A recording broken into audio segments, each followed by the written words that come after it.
Hello, everyone. I am Julianne Story. I'm a partner in Husch Blackwell's Healthcare, Life Sciences, and Education Group, and also our employment practice. Before we begin our webinar today, I'd like to cover a few housekeeping items. At the bottom of your audience console, there are multiple application icons for your use during the program today. If you have any questions during the webcast, please submit those questions in the question box. We'll try to answer all questions during the webcast today, but if a fuller answer is needed or if we run out of time, we'll answer it later via email. A PDF of the presentation is available in the program materials folder. This program has been approved for legal education hours. For live attendees, report your hours by clicking on the CEU icon at the bottom of the screen. A certificate of attendance, including course numbers, will be mailed to you by email. And that'll happen tomorrow, along with a recording of the webcast for watching and sharing. Toward the end of the program, please be sure to complete our short survey. We use your feedback in planning future programs that are applicable to your business needs.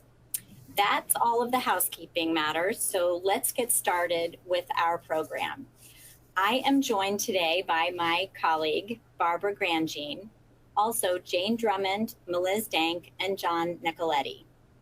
Barb is the office managing partner of Husch Blackwell's Denver office, and she represents employers inside and outside of the courtroom. She consults proactively with employers regarding workplace issues such as hiring, discipline, termination, harassment, discrimination, retaliation, social media, privacy, medical and non-medical leave, reductions in force, executive employment, wage and hour matters, drug testing, cannabis laws, employee handbooks, policies, and training. Welcome, Barb. Jane Drummond is the General Counsel and Senior Vice President of Government Relations for the Missouri Hospital Association. Jane joined MHA in 2014 as the General Counsel and Vice President of Legal Affairs. She was promoted to also lead advocacy services in 2022. Jane provides a full range of legal support to MHRA and related organizations and boards in the areas of healthcare compliance, corporate advice, and judicial advocacy. Jane also lobbies state and federal officials for policies that support hospitals and their missions and helps the MHA members navigate the complex legal and regulatory framework of the health. Welcome, Jane. Meliz Dank joined Children's Mercy Hospital in 2006 as legal counsel and risk manager. And up until January 22, Meliz served as Senior Director of Risk Management and Deputy General Counsel. In January of 2022, she was promoted to Vice President, Chief Risk Officer, and Deputy General Counsel. As Chief Risk Officer, Meliz leads the development and execution of Children's Mercy's enterprise risk management strategies, overseeing the insurance program and managing the defense of litigation and claims against her organization. Welcome, Meliz. Thank you. Dr. John Nicoletti received his PhD in counseling psychology from Colorado State University in 1972 and became a board-certified specialist in police and public safety psychology in 2011. His area of specialty includes threat assessment, mass casualty trauma recovery, and de-escalation of conflict. Most recently, Dr. Nicoletti and the DeAngelis Foundation received a grant from the Department of Homeland Security to provide training to school districts and college campuses on detecting and disrupting targeted violence and violent extremism. Dr. Nicoletti's publications include Violence Goes to School and Violence Goes to College. He was co-author of a document on assisting chiefs of police in safeguarding mental health after a mass casualty event. Dr. Nicoletti has responded to or assisted with over 12 mass violence events. Dr. Nicoletti, welcome to you also. Let's take a look at some of the statistics regarding violence in the healthcare workplace. These statistics show a real and increasing problem. As you'll see, according to the Bureau of Labor Statistics, nearly 75% of reported workplace assaults occur in the healthcare setting. But studies show that even this dramatic statistic isn't representative because these instances often go underreported. In fact, as we'll discuss, the experience is so commonplace that some healthcare employees believe it's simply part of their jobs. While violence in the healthcare workplace has been on the rise for the last decade, there has been a marked increase since the COVID pandemic. A national United Nurses survey reported 8 in 10 healthcare workers said they had experienced at least one type of violence during the COVID pandemic. As you suspect, violence impacts the mental and physical health of frontline staff. It also jeopardizes the ability to provide quality care to patients. Various efforts are certainly underway to bring change. Today, with our distinguished panel, we'll talk about various practical strategies for mitigating the risks of violence and promoting a culture of safety. I'm going to turn it over to my colleague Barb to talk a little bit about the legal principles that serve as the guardrails or background for today's discussion. Barb? Thank you, Julianne. And it looks like we have advanced to the next slide. I will tell you that our first shot at preparing this segment of the webinar was about 8 pages long. There are an incredible number of things that touch workplace violence, and I started to put together the whole list. You've got things, of course, like Joint Commission. You've got things like Title IX obligations if you receive federal funds, especially if you're affiliated with a university. So that's everybody listening now that has a residency program. Even background checks that most employers have in place in some form or fashion. Even background checks touch this issue of workplace violence. So knowing that you didn't want to hear from me for 8 pages worth of information, excuse me, I went back and I narrowed it really to 3 key areas I wanted to highlight for you. The first, I'm sure you're all very aware of, is the Occupational Health and Safety Administration. You're either familiar with this at the federal level, or some of you have state level organizations that do essentially the same thing. And the Occupational Safety and Health Act has a general duty clause in it.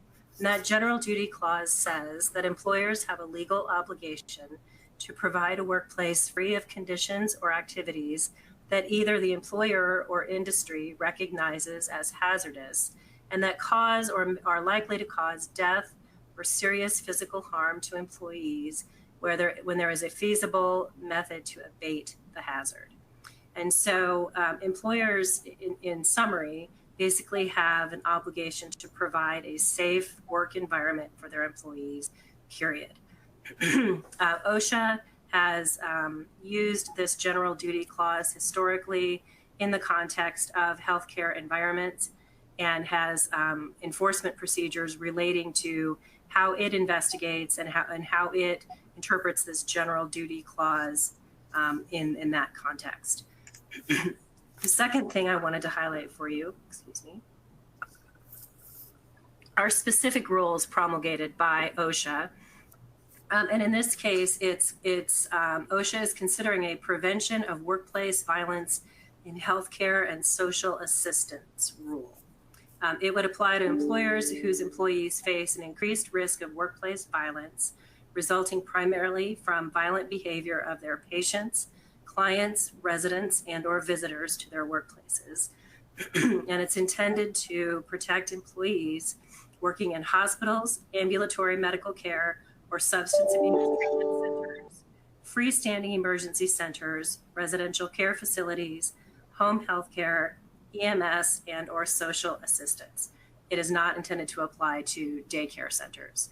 So this initiative was kicked off just earlier this year, and on March 1st, OSHA took its first step by convening a small business advisory review panel to consider, it consists of representatives of the various industry segments that would be impacted by this rule, And in 60 days, those representatives need to provide a report to OSHA as part of this rulemaking process. And so we expect this rule to move forward very quickly within OSHA, and we are blogging about it. So if you follow our blog, please look for more information. And if you don't follow our blog, please do.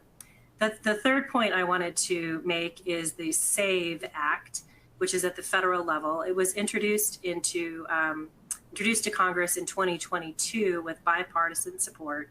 And the SAVE Act is essentially modeled after federal legislation related to protections for aircraft workers and airline employees, flight crews and attendants. And so if you think of a place outside of healthcare where violence is rampant and in the headlines all the time, I would venture to guess that that would also be the airline industry. So the SAVE Act would provide legal penalties for individuals who knowingly and intentionally assault or intimidate hospital employees. We're waiting to see if the SAVE Act will be introduced into this 118th Congress. So in my view, those are the three key legal principles. Again, if you'd like 8 pages more of information, I'm certainly happy to talk to you about it. Julianne? Thank you, Barb. So, panel, we know that a threat can be posed by somebody who is within the organization and also outside the organization. John, let me ask you, as a threshold question, how do we know or assess whether someone poses a real danger? What we look at is we have 3 categories. We have individuals that are at risk for proactive attack behaviors, and that would be like our Aurora Theater shooting or some of the ones you hear about. And then the second category, individuals that are at risk for reactive attack behavior. That would be somebody who spins up in the middle of a triggering event at a hospital or a business. Then we have a third category of individuals that are at risk for creating social and psychological disruption. In other words, they're not a threat for harming people, but they're interfering with the functioning of the business and causing other people to feel unsettled. There is a progression. Individuals don't go from being calm to snapping. That's just kind of a bumper sticker. They'll progress from what we call boundary probing to warning behaviors or attack-related behaviors, and those include threat making and dehumanization activities. Rachel asked a good question about people who do remote work. You still have to take their threats seriously because we have what are called keyboard commandos and telephone terrorists. And if you just think because it's a remote, they're not going to get me, then you're enabling that person. So the big thing is if somebody's broadcasting a threat, you need to take it seriously. Does that broadcasting include threats on social media? Yeah, in fact, that's even a higher percentage nowadays. If you look at the attacks, about 85 to 90% of all attackers will broadcast in the social media realm. So it's very important to kind of monitor those. When you say monitor, what does that look like? I can't remember the statistics, but most Americans are active on social media. How do you sift through? How do you effectively monitor to identify the real threats? John, and I think, Meliz, you had some ideas on this topic as well. Yeah, it's almost like that needs to be a specific assignment for somebody in your facility because it can get very tedious. And what happens is, especially if you have what we call a frequent flyer where they're constantly posting really ridiculous things, then pretty soon people stop reading it. And what happens is in the middle of one of those posts, the individual starts making threats, but nobody's seen it. And the interesting thing, people think, well, it's always going to be private. Pretty much all the threats are open source, so it's out there to view. So one thing that I'd like to talk a little bit about is when it's a targeted threat on social media, because that can really cause so much angst by the person who's the focus of it. And what they're going to do is they're going to come to you as the employer and say, what are you going to do about this? I feel afraid and I'm disrupted in my job and I'm worried for my family. So wanting to make sure that you're not only looking at the person who might have made the post, but all the followers too. So you really have to broaden your view and monitoring of that situation and bring together a multidisciplinary approach with someone that can do a threat assessment like John, but also your communications team who can monitor that, your legal counsel who can help the person who is the focus to understand really what those legal opportunities are. And they may be dismayed to know that they aren't really the solution, that maybe they hope that they are, but that needs to be an informed assessment and choice for them. But also bringing that leader support and well-being resources, because it's a really distressing situation to be the focus of what is typically an unfair and often untrue comment or attack by someone on social media. Bring in law enforcement because they're the ones that can add some what we call countermeasures to hopefully mitigate the person's progression. Great. And then Jane, you had mentioned that, you know, I think that the literature suggests that the three potential sources are visitors, patients, and employees, probably in that order. You raised kind of a hybrid category when we were preparing. Can you speak a little bit to that? Sure.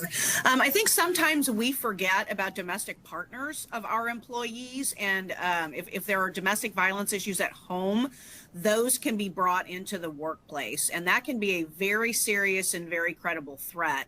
And frankly, employers have an obligation, once they are aware that threat exists, that has to become part of the threat assessment universe, and they need to take steps to mitigate that danger. And it can be, you know, really complicated because you have an employee who's got a domestic situation that they probably don't want the rest of the workplace to be aware of, but you do have an affirmative obligation to make sure that workplace is safe. So on a need to know basis, certain individuals probably do need to know about that threat. And that's your, you know, whoever sits at the front desk, you know, your registration area, or, you know, where people enter your facility.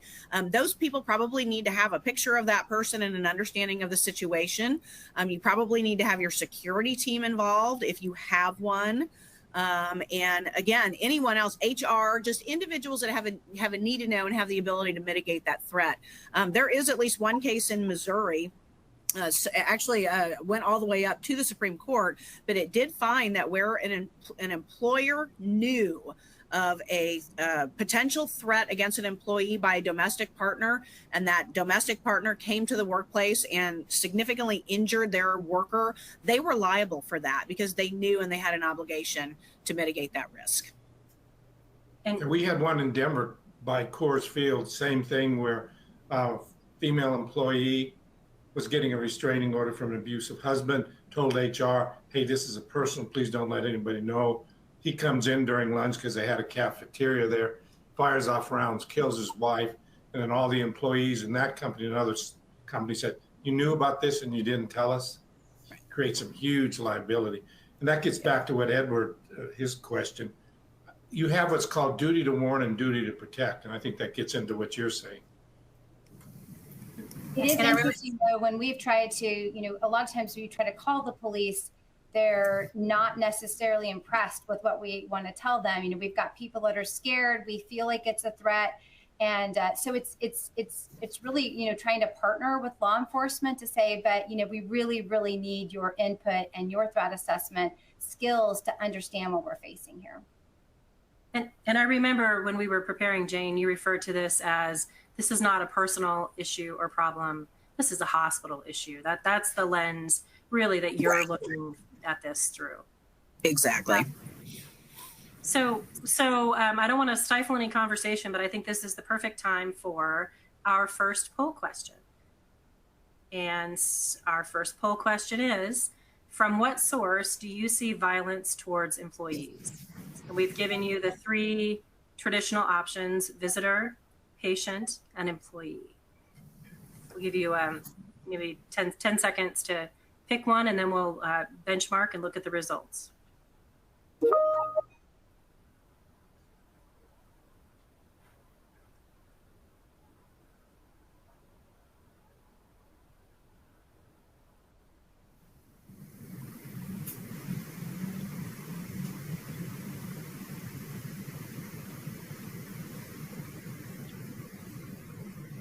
There we go.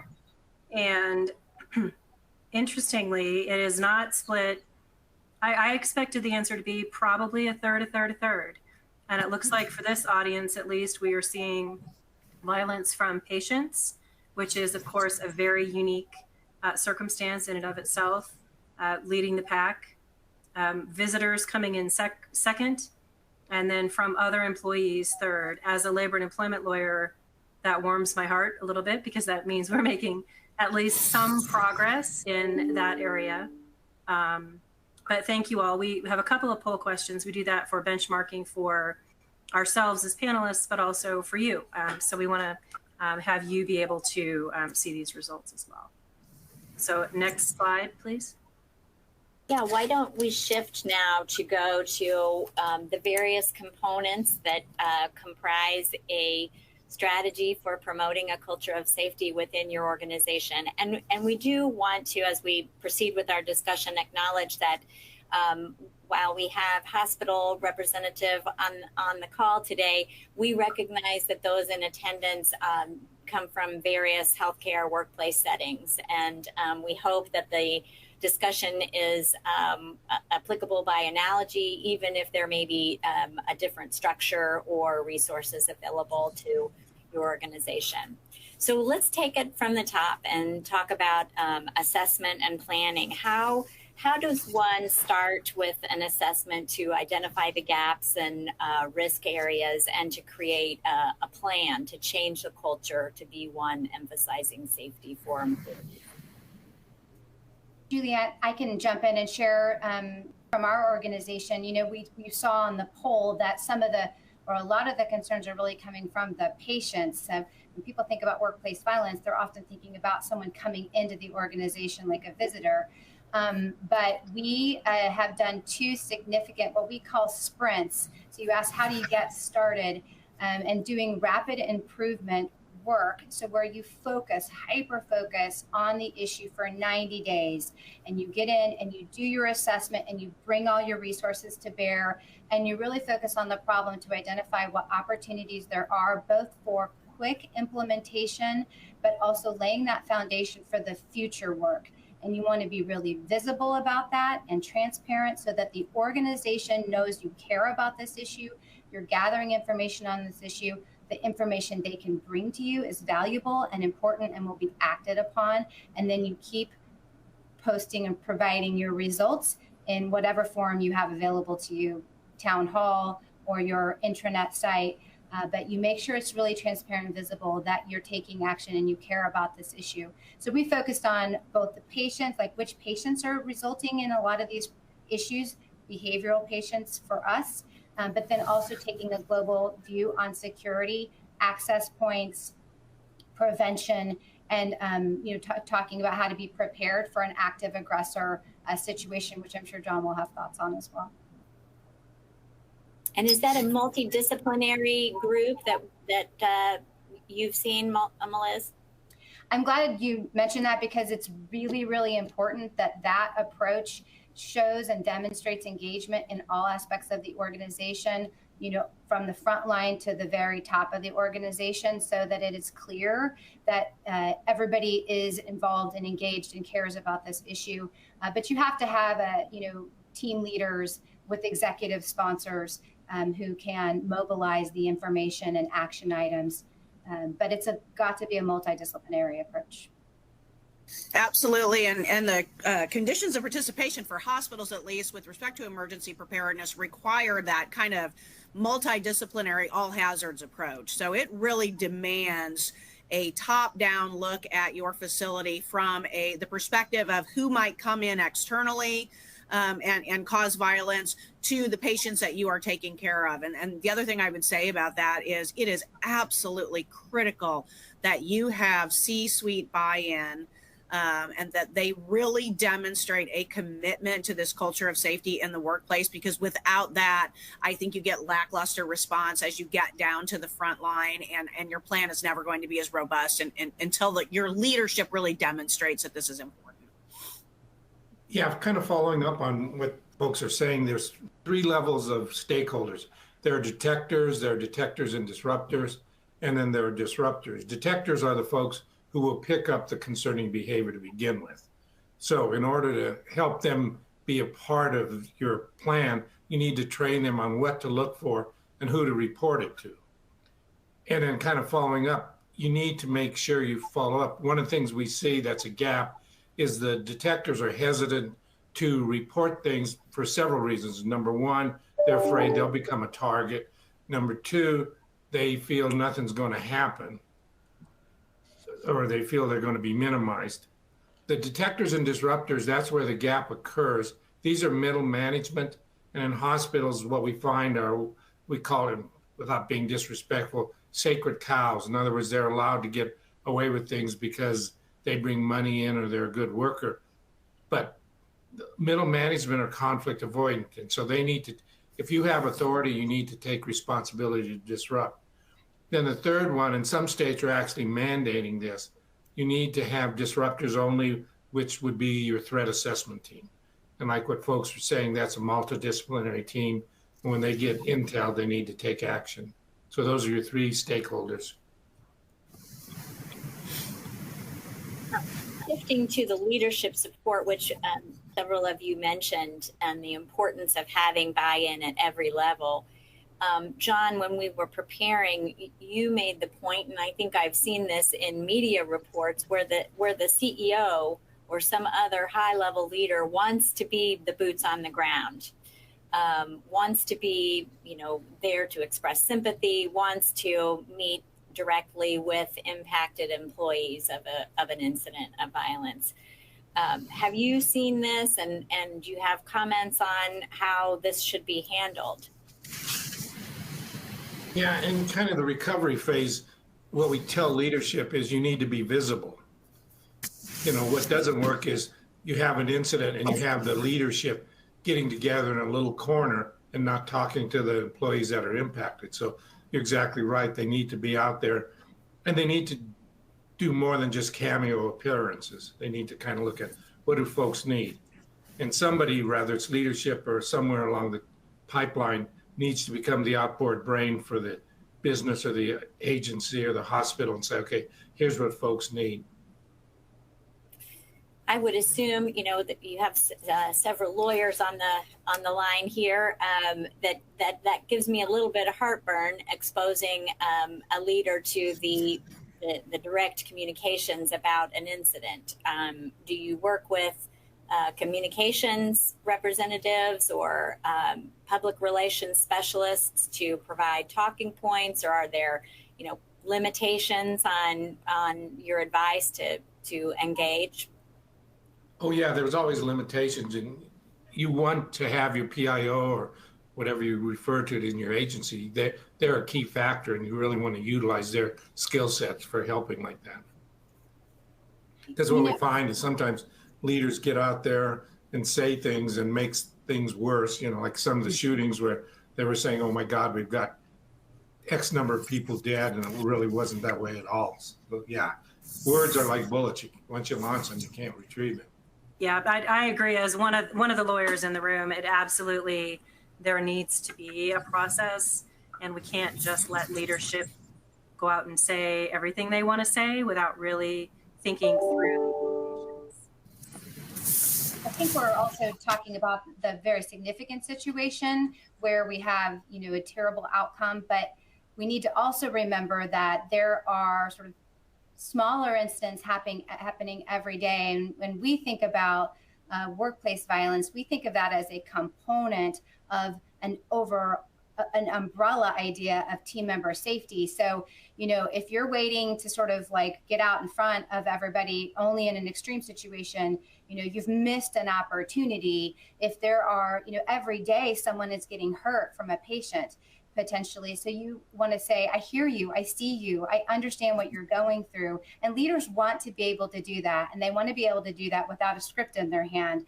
So the general parameters we would say is, we want to make sure that we're being conscientious about the employee's privacy. They may not want to talk about it. And we certainly don't want to ask them about, their, the treatment that they received. But we want to say, I understand there was an event. It did, sounded like it was, really distressing, and I'm sorry. And can I do anything?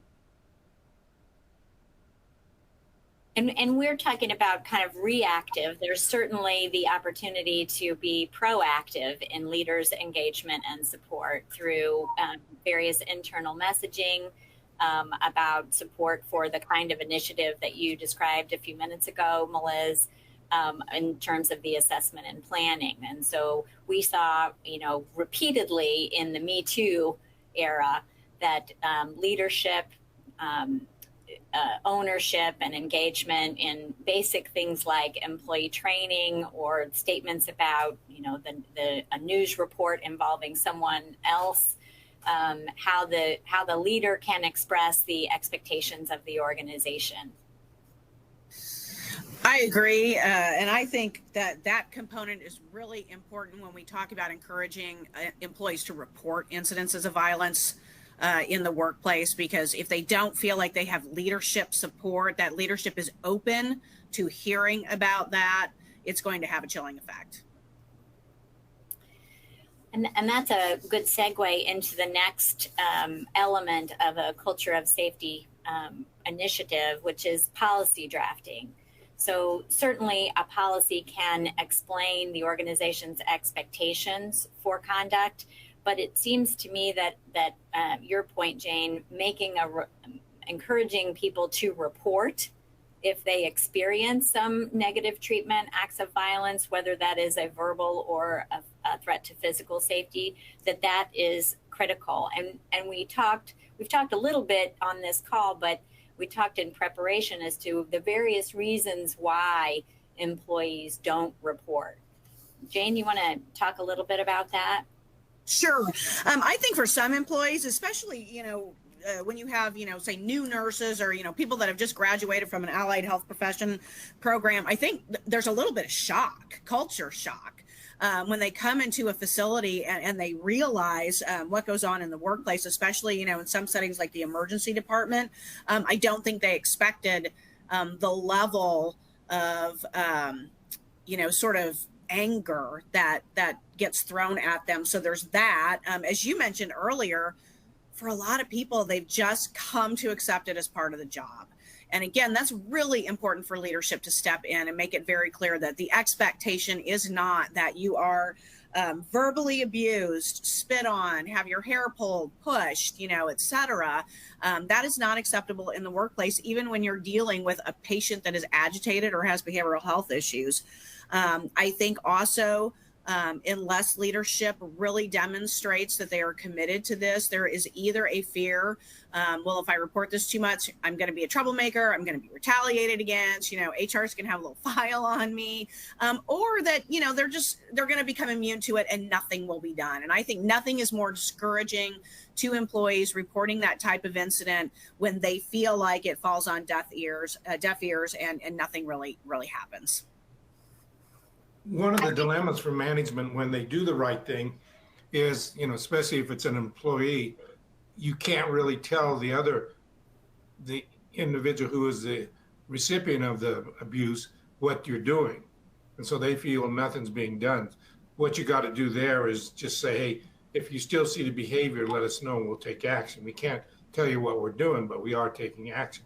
So sometimes management's doing all the right thing, but people feel they're not because they don't see anything. Right. We make the data really visible. And I think that's important because if they see what the overall incidents are, we have what we call a team member safety index that is very public to our employees. And they might see it and think, well, that's happened to me. And I want to make sure that's captured in what's being assessed. So making sure that's a full cycle communication is essential, because if you tell your story to the abyss, you're not going to tell it again. And if you see that your story matters, then you will tell it again, or you will, and you'll be engaged in that process. So, but data can't just be admired, right? It needs to be acted on. So you need all three of those things: reporting, transparency, and action. One of the things that I, as I thought about the topic for today and the concept of policies and encouraging people to report, there was a lot in the literature about confusion about reporting. How do I make a report? Is this an HR issue? Is it a security issue? And people kind of give up, and it's the confusion about how to raise a concern that might be a deterrent to somebody who has a concern. Any thoughts on that, and best practices from a report handling perspective? Yeah, I think there's kind of several levels. The first one is, like I mentioned earlier, train your detectors on what are things that need to be reported. Then the second part is having multiple reporting channels. One of the things we did after Columbine was we developed what's called Safe to Tell for kids. And that really opened up a lot of people reporting. So at your facility, think about multiple ways to report it. Because if you just have one and you report it to that person and they don't do anything, then people get discouraged. Julianne, I think people also get confused about, well, what type of problem do I have, and whose problem is it to solve?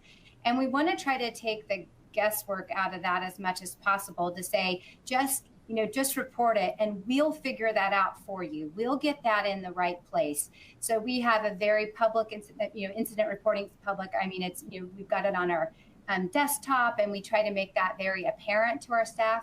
And we just rolled out a report a concern campaign that leads you to a centralized portal that gives you different choices based on what the issue is. But the underlying point is, no matter where you report, we're going to get it to the right place so that you can not worry about that. Let us worry about that. And Melissa, who do you have then kind of manning the reporting lines to triage the concern and make sure it gets to the right place? So, well, part of the foundation that we built as a result of that rapid improvement team that I described is to create subcommittees that go up to a governance committee for team member safety. And that's promoted a really great opportunity for all us to talk about, well, what are you being told, or what kind of issues do you get? And then really make sure we understand how to break those silos down and get that cross communication. So just having an ongoing dialogue is number one. But number two, when people are most likely going to use our incident reporting system, and then those owners, and then we have a team member safety module within the incident reporting system. But if they put something in there that might need attention from other stakeholders, those who man the incident reporting system take it upon themselves to make sure that they get those other stakeholders involved. So it works pretty well. Right. John, I wanted to ask you, there's what I consider to be a law enforcement term, the broken window theory. Is there a risk that tolerating or inaction as to what might be minor incidents creates a culture that more serious incidents might be tolerated? Yeah, I mean, if you do nothing, then you're enabling the person, because before they get to warning behaviors, they do boundary probing. They're seeing what they can get away with. And one of the problems I see with facilities is they do what's called observation only.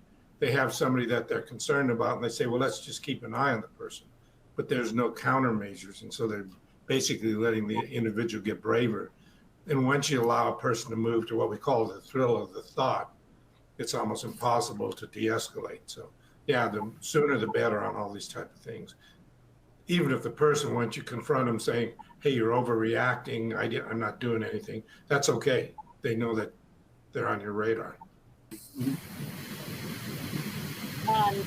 Jane, when we were talking in preparation for today, you were talking about the MHA reporting survey and the analysis that your organization has done. Can you share some results with us about that intelligence? Sure. We actually started collecting data on incidents of workplace violence within our hospitals pre-COVID, and then once COVID started, we ceased for a bit because of all the other reporting requirements our hospitals were facing. But we have reinvigorated that, and the first thing we did, and I think this is really important for your own facility policies as well, you really have to define what you mean by workplace violence. So everybody has a common understanding of what do we expect you to report. So we worked with our members to come up with a common understanding of what would be reported. We have a data portal that they can report those incidences to us. Like I said, we have just started that data collection up again, but just based anecdotally on the few quarters we did before COVID, we really thought most of the incidents or the prevalence would be in emergency departments. And we were surprised to find the incidence of violence was as high or even higher in our clinic settings. You know, you sort of expect people come to the emergency department, tensions are high, people are scared, you know, they don't know what's happening to them. And you would anticipate that clinic environments would be a little more calm. But we found across the board, our healthcare workers were experiencing those incidents really anywhere in the facility. Missouri is somewhat unique in that there is a particular statute that provides for enhanced penalties for someone who engages in conduct towards a healthcare worker. Are you seeing, Jane, this statute being utilized? I would say nowhere near to the extent that it could be. And I think there are a couple of different reasons for that. I think number one, I think prosecutors can be hesitant to take some of these cases because if it involves a patient, because you are thinking of somebody that either may have a behavioral health issue, and so you question their mental capacity. Are they really in control of their behavior? Or somebody that came to the hospital sick, expecting to be cared for, and then they get prosecuted. So I think there is some concern about how that might play for a jury. But I think the other problem is victims don't want to participate in those cases. I think there's a level of fear. I don't want to confront the person who has already assaulted me. I don't want them to know my name. I don't want my address in a court record. Now, there are also things that protect those individuals, but I'm not sure victims always understand that. And so there's an initial fear. But then I think it's also really difficult to participate in a court proceeding. You know, you have to take time off work to be deposed. You know, things get scheduled and you go to court and then they get canceled and they get rescheduled. And so unless you have a culture at your facility that is very supportive of the time it takes to be involved in that proceeding, you're probably going to give up. Yeah, I agree with you, Jane. I think it's just such a daunting process. And, you know, the first thing you have to do is you have to file a police report. So you're already thrown into this arena, this world that you aren't familiar with or comfortable with, and it doesn't treat them very well. It asks, well, what's your name and address and phone number? And they don't want to give their personal address, and they shouldn't have been asked. But I don't think that law enforcement and the prosecutors are as embracing of the statute you've described as we had hoped. Liz, in our preparation session, you described some of the things that your organization is doing to mitigate against that feeling of fear of coming forward, retaliation by the victim employee. Can you speak to that a little bit? Yes. The first thing that we offer is for security to help them with that phone call to the police, because that's usually happening in the moment right after an event. So trying to make sure that they have someone by their side that is helping them with that process is step one. But we've found that, just like Jane described, they're really feeling very lost in the system, and with the continuouses and the disruptions and a process they don't understand. So at times we've have hired counsel for them to help them navigate the system, because we don't want their efforts to be, not supported, and it's important to them, so it should be important to us. Is there an attempt at all to kind of sensitize others to the experience so that they learn from what a coworker is going through in a positive way, to see the support structures that are there to benefit them and lessen their own fear were they to be exposed to an incident of violence? Are you referring to the court system example? Yeah. We just haven't had it happen very often, because for all the reasons that were discussed, people just don't want to add that to their plate, and they're worried it won't result in a better outcome for them it will result in maybe a worsening situation. So it just doesn't happen very often. So we don't have a lot of experience with it to share. And that's a good thing. So let's move to the next topic, which is the facilities. You know, it seems to me that there is a balance between wanting visitors and patients and employees to feel safe, and also not have them feel like they must be in an unsafe environment because of all of the security measures put in place in the facility, in the structure, whether that is metal detectors or cameras or anything like that. John, can you speak to that, the facilities related concerns, and is it a good idea to have such robust security features that are visible? What we look at in terms of facilities or target hardening, we basically look at three things. We look at internal notification. That's the first thing. If you have violence occurring in one part of the hospital or the business, how do you let other people know in a timely manner? So that's the first thing you focus on. Then the next thing you focus on is how do we get people safe? And what are the options? And, you know, like in school systems here, we have what's called locks, lights, and out of sight, where the kids kind of know what to do from that standpoint. So that's the next level. What does your facility have for safe rooms and stuff? One of the things we found is the attackers never breached an internal door. So if you have a door that you can barricade or lock, then that's going to be the most important thing. So you got your internal notification, you got your safety. Then the third one is external notification. How do you get the cavalry to the facility in a timely manner? But that being said, one of the gaps I see is like some places will have what we call panic buttons. And those are good, but they never teach the individual who presses the panic button what to do after they press the panic button. And usually what happens is they just sit there, then they become a target. So you've got to have a certain education when you're trying to apply, you know, different things to the facility.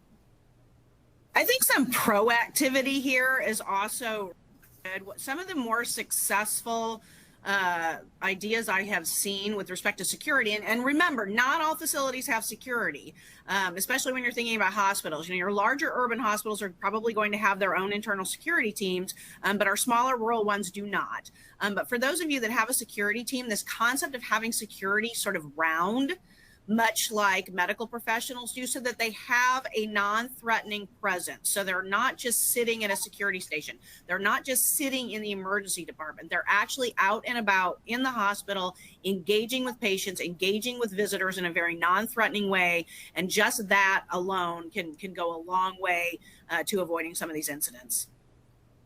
So Julianne, we're a pediatric hospital, so the perception to the visitors and families that come of security is one that we have certainly grappled with. We want it to be an inviting place that isn't scary to our patients. And but that there's been a real shift on that, because we also want to make it very clear that this is a place where you should feel safe, and we're going to assure that it is. So we have metal detectors in the ER, we have armed security, and they check people in. And I think that there's been a real shift to say, you know what, we are going to have an outward, demonstration of our commitment to security, so that all know that this is someplace where we take that exceedingly seriously. Great. Let's move to our second poll question, and we'll continue the conversation while the folks are voting. The question is, where in the facility do you see violence? With the options being outpatient, inpatient, emergency room, and outside facilities like parking lot. And we'll give people a few seconds to vote. As we continue to think about, facility access, are there any other means of security that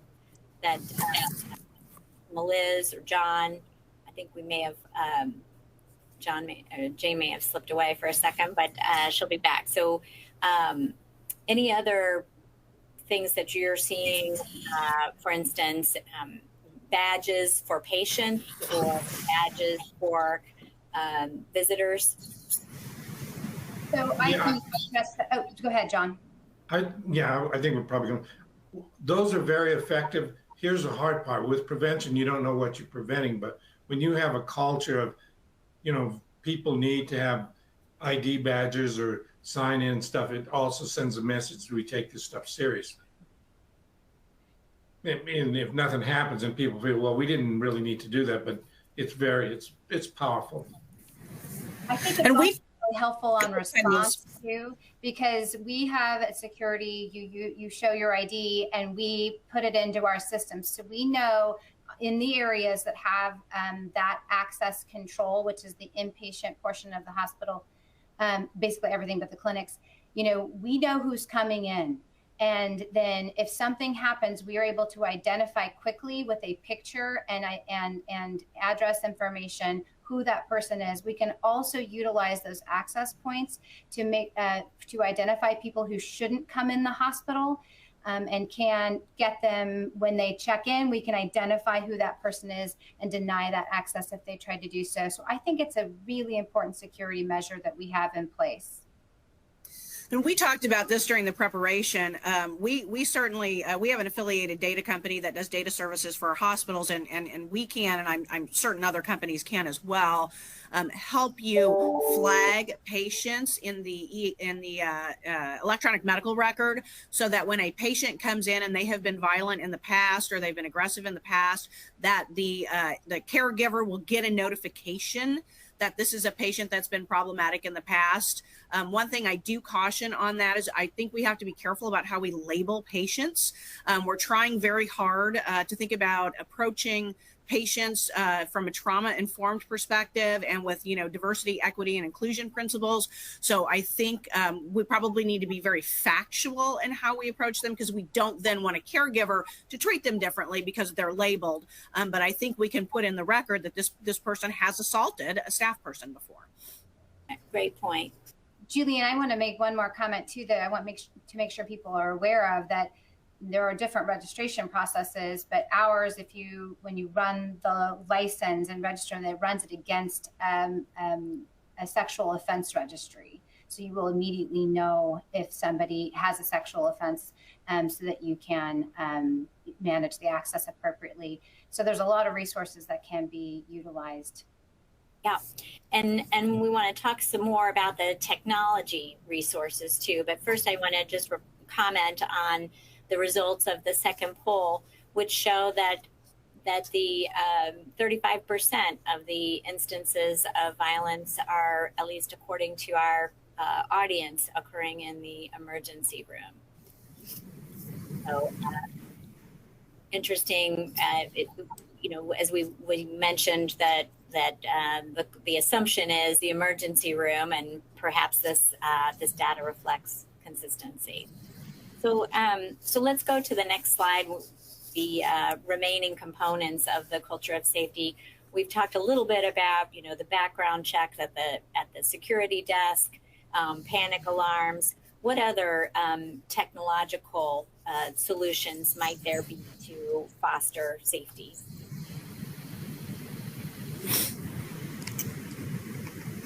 We're also evaluating a panic button on your badge. So that way, no matter where you are, you don't have to find the panic button. You have it with you, and then you can hopefully avoid the problem that John described, where you're not just making yourself a target, you are sheltering and also sounding the alarm at the same time.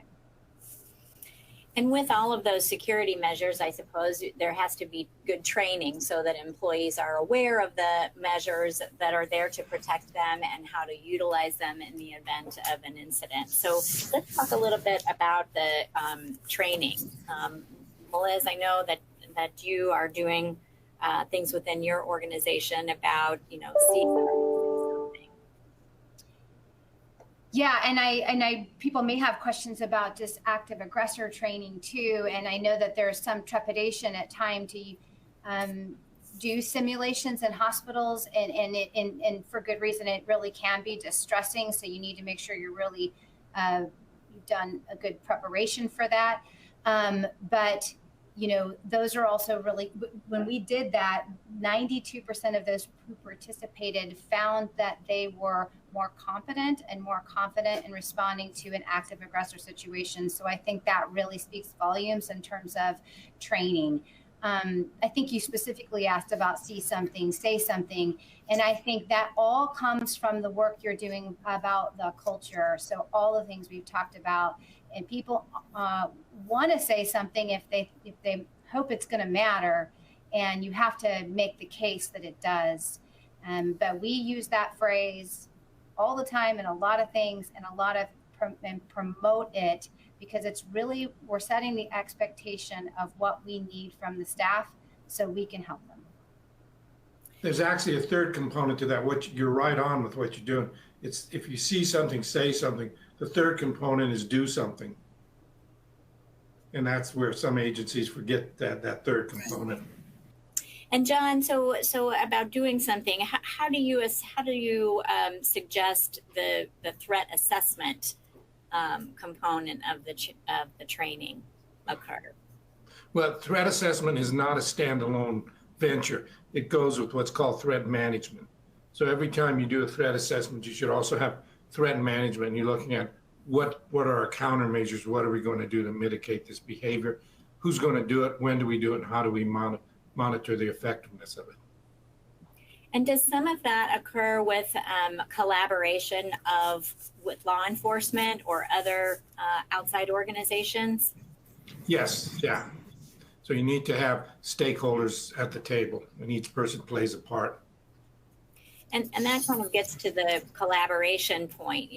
How does an organization begin a collaboration with, for instance, law enforcement to help promote their internal culture of safety? Well, there's two ways. You don't want to do it like we did in Colorado, and that's where places became victims of these type of things, going back to Columbine and the Aurora Theater shooting. You want to look at it where you're trying to prevent it, but you look at, okay, who are the stakeholders? Who do we need to get involved in this, and how do we do it? You all have mentioned all the key players, from subject matter experts to legal to law enforcement to security to leadership. Those are all the key players that you need at the table for your vortex.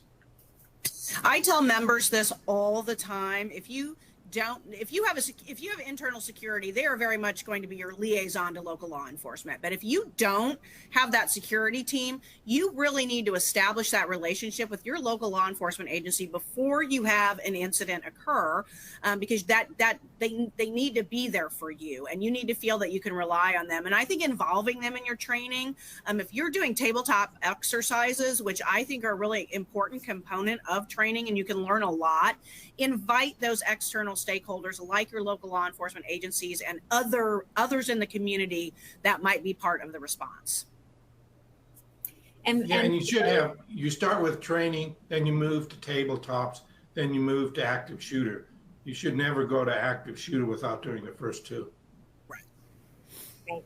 So our final point, a culture of safety, is employee well-being. And maybe if we could take a little bit of time, Barb, you want to talk a little bit about resources that might be available, counseling, EAP?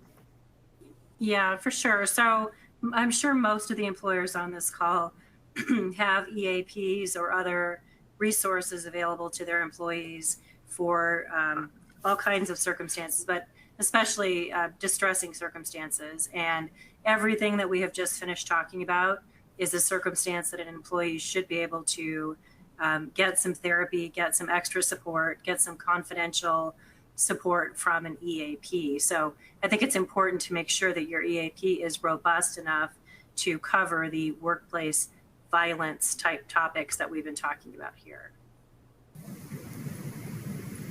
Liz, any additional thoughts from your perspective? Yeah, I think that in addition to EAP, if you're able to have we we have the Center for Wellbeing. And so that allows for people to connect with their peers as well. Not somebody on the phone that doesn't know your organization as well, but someone who is within your organization that understands what you're going through and can help connect. I think it's important to mention too, because we've talked a lot about action, but sometimes, particularly on some of these social media things, people say, what can you do? I want you to do something. And sometimes not doing something is the right thing. And that's really hard for people to hear because that doesn't feel very proactive. So I think that this wellness piece is really important to get tucked into, because you want people to have someone to be able to work through the distress that sometimes monitoring or not doing something terribly forward that can cause. So I think that that's a helpful resource, and we have peer-to-peer support that we can do that's in the moment and available to staff. One thing that's important, we learned the hard way at Columbine, is you want your EAP to be trauma informed. If an EAP, EAPs are great, but if they're just general counseling, they have no idea on how to do a trauma intervention. So you want to make sure they're trauma informed. Excellent point. So we've reached the top of the hour, and I want to thank all of the panelists for their participation and sharing their insights. As our final exercise, I would like to go around the screen, and if each panelist would please give your top 1, 2, 3 takeaways for today, that would be great and much appreciated by the audience, I'm sure. Who wants to go? I can start. I'll start. I said this a couple times. I think buy-in from your leadership is the most important thing. Every industry, but healthcare in particular, are seeing retention and resiliency problems with their workforce, and I think that top-down support is so important to retention in the current environment that our staff are working in. Thank you, Liz. Yeah, I was going to reiterate the same thing, that we are just at a point in healthcare that is really, really challenging. We have a workforce that is trying to recover from the impact of the pandemic. They're burned out. We have workforce shortages, and now we have an increasingly volatile environment. So if we don't acknowledge that, it's going to be problematic. So we have to acknowledge, we have to learn, and we have to address and be transparent about that, and about what you're doing and what you're struggling with. That's okay too. But if you get that engagement and you show that engagement from the front line to the top, I think that will be a really important step forward, so that when they say, "What are you doing for me?" you have an answer. John? Yeah, 3 things kind of following up on what you're talking about. First one is violence can be prevented. These attack behaviors are being stalked on a regular basis. People just don't realize it. Number 2, which folks said, if you see something, say something, and do something. And the third one is, if somebody broadcasts that they're going to do an attack, you need to believe it. Don't be a tea leaf reader. That's great.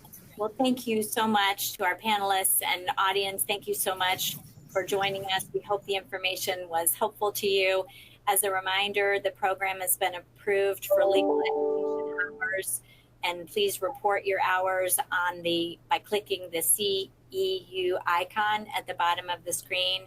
A certificate of attendance, including course numbers, will be emailed to you tomorrow, along with a recording of the webcast. Be sure to complete our short survey, as it will help us in planning future events. This concludes our webinar, and thank you so much for joining us. Thank you.